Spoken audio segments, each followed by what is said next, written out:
أعوذ بالله من الشيطان الرجيم. بسم الله الرحمن الرحيم، والصلاة والسلام على أشرف المرسلين سيدنا وحبيبنا محمد عليه أفضل الصلوات والتسليم. لاحظنا في الآونة الأخيرة خروج تلاميذ التعليم الثانوي لمظاهرات تنادي أو تدعو إلى تقليص الحجم السعي للتلاميذ. هي في كلامها حلوا، أما في باطنها يوجد خبث.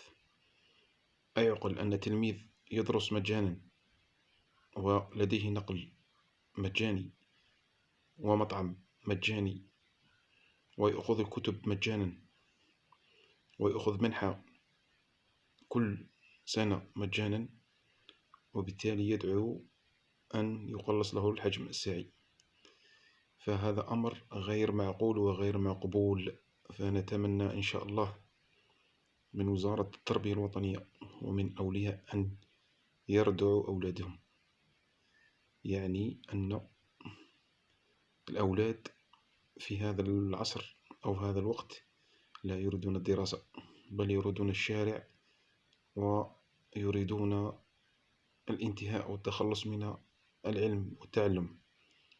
فبالتالي ندعو وندرس هذه الظاهرة بجدية، ويجب علينا الحزم والعزم في هذا الأمور، لأن هذا أمر غير مقبول بتاتا.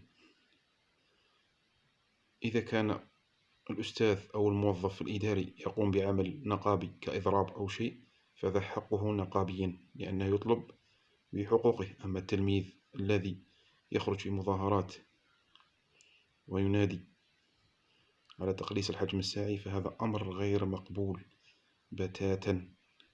ونتمنى إن شاء الله من الأولياء مراقبة أولادهم وسلوكاتهم التي لا تحمد عقبها، لأن التربية، وزارة التربية وحدها لا تكفي في إصلاح هذا المجتمع.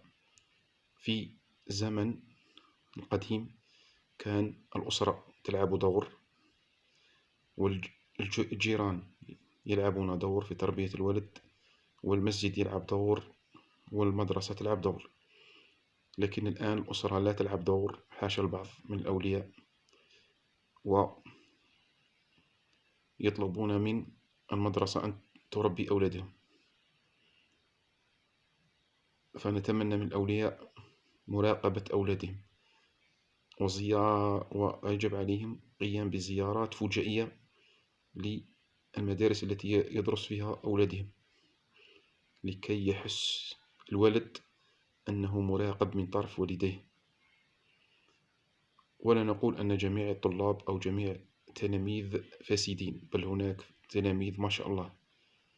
فنتمنى إن شاء الله التوفيق والنجاح لهم، وإن شاء الله ربي يحفظ الجزائر من كل سوء. وتحيا الجزائر وتحيا الشعب الجزائري، والسلام عليكم ورحمة الله تعالى وبركاته.